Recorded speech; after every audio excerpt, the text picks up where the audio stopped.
Greetings, dears. This is Annette of AnnetteLeonard.com, back again with Chronic Wellness. Thanks for joining me. So, I just got back from Seattle, where I go every 4 or so months to visit with my specialists.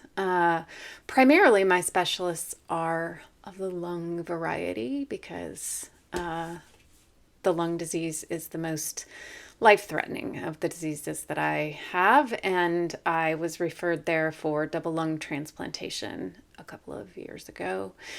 And in the ensuing years, I have also been able to be connected with a rheumatology specialist, which has been really helpful. Antisynthetase syndrome is a rare enough disease that my local rheumatologist just sees me. And so seeing a specialist there who visits with a number of patients with antisynthetase syndrome has been very helpful and enlightening. And today I want to talk to you about immune suppression and immunoglobulin. So I've talked a lot about IVIg on the channel and my adverse reactions to it. But for many, it is, for me included, a life-saving, life-altering, valuable, beneficial therapy. And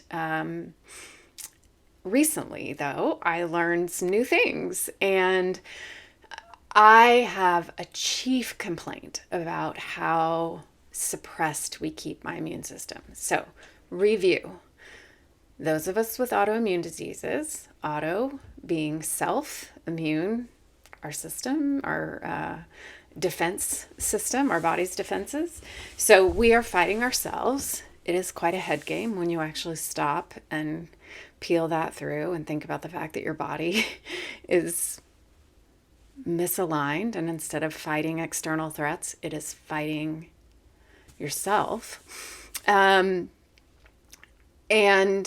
so those of us with autoimmune diseases get put on immune suppressive drugs. So we tamp down our own body's defenses, which of course affects our body's ability to fight external threats also.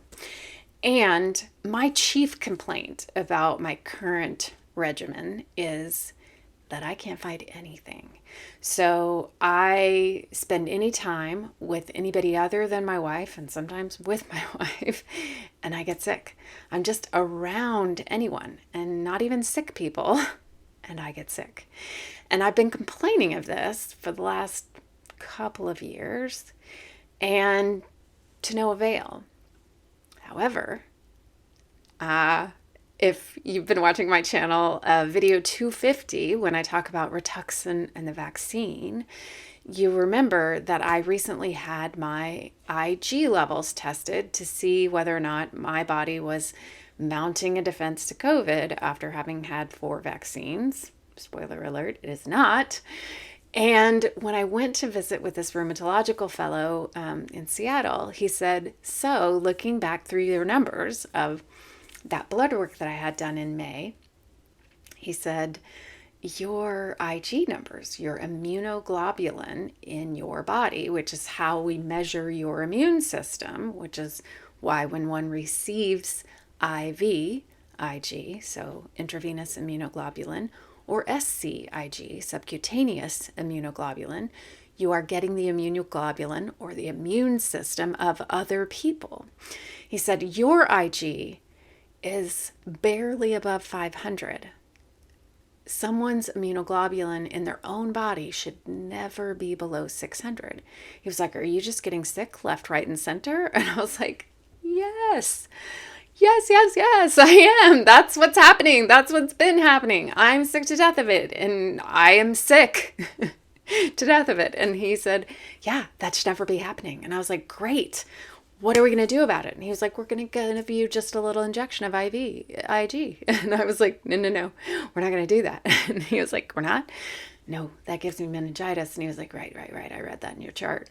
And he was like, okay, well, that's what we do for most people. And I was like, so what are we going to do for me? He said, well, the other alternative is, of course, to lower your immunosuppression.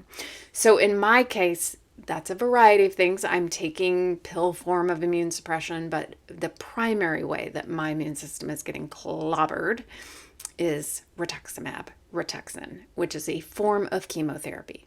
So I am telling you all this to keep you updated on just another chapter in my journey, but more importantly, I'm telling you this because I am 10 years in to living with autoimmune disease.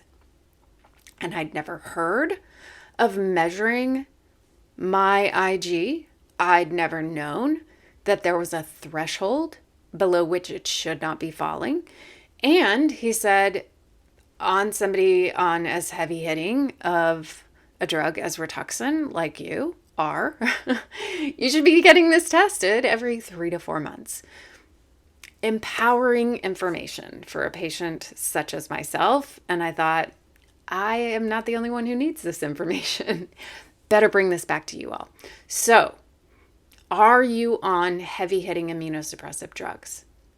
Do you get your immunoglobulin tested regularly? Are you clear that your number is staying above 600? That's what I want to know. So sound off here. If this is news to you, I'd love to know it. If you already knew this, I'd love to know it. If you are already checking in with this with your doc, do you get little injections of Ig? Do you get ways to balance out how to keep your Ig above 600? All these things I want to know. So in the meantime, like or subscribe, send this to anybody who could use the information. And until we're together again, thank you for your time and attention, and be well.